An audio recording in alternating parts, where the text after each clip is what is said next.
Saudara, perdagangan obat palsu dan ilegal marak terjadi di Indonesia.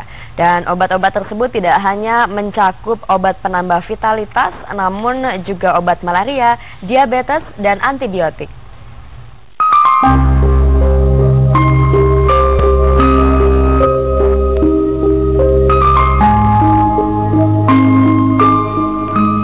Kepala Badan Pengawas Obat dan Makanan BPOM Roy Sparingga di Jakarta menyatakan obat-obatan yang paling banyak dipalsukan di Indonesia adalah obat disfungsi ereksi, pelangsing badan, penurun kolesterol, dan pemutih kulit.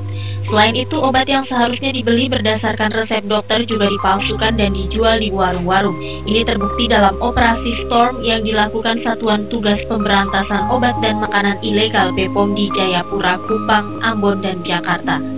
Dari keempat daerah tersebut, Satuan Tugas menyita obat-obat palsu dan ilegal jenis malaria bernilai total 5,7 miliar rupiah. Pada tahun 2013, BPOM juga telah memusnahkan 19.041 jenis obat palsu dan ilegal. Roy Sparingga menambahkan obat palsu memiliki banyak konsumen karena berharga murah dan diproduksi di dalam dan luar negeri. Cara obat palsu dan ilegal masuk Indonesia adalah melalui daerah perbatasan, pelabuhan, atau dititipkan melalui kerabat yang pergi ke luar negeri.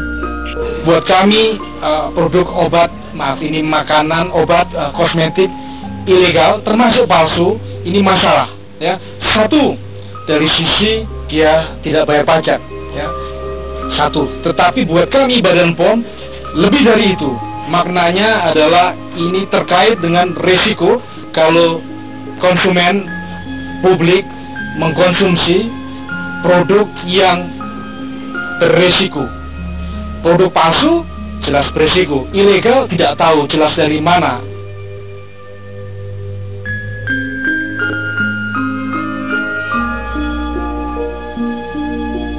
Masyarakat bisa memastikan keaslian obat dengan cara membeli di tempat resmi seperti apotik dan rumah sakit selain memeriksanya ke Badan POM. Keaslian obat terlebih herbal harus diangkat karena tidak hanya menyembuhkan tetapi dipakai untuk pencegahan jika digunakan dalam koridor yang benar. Bagi sebagian masyarakat, pemakaian obat herbal telah menjadi bagian hidup yang bermanfaat bagi kesehatan sehari-hari. Produk obat herbal dalam negeri menunjukkan tren peningkatan dari sisi kapasitas produksi, penjualan, variasi produk, perolehan devisa, dan tenaga kerja. Sektor produk lokal tersebut dapat dijadikan industri andalan yang mampu menggerakkan roda perekonomian nasional. Hingga saat ini di dalam negeri terdapat sekitar 79 industri obat tradisional, 1.380 usaha menengah dan usaha kecil tersebar di seluruh Indonesia. Produk kesehatan pria Sowe misalnya telah diakui dan terdaftar di Badan POM RI dan tersedia di sejumlah apotek di seluruh Indonesia. Melalui peraturan kesehatan yang dikeluarkan pemerintah setidaknya mampu menunjukkan standarisasi cara pembuatan obat herbal agar mampu bersaing dengan produk luar negeri.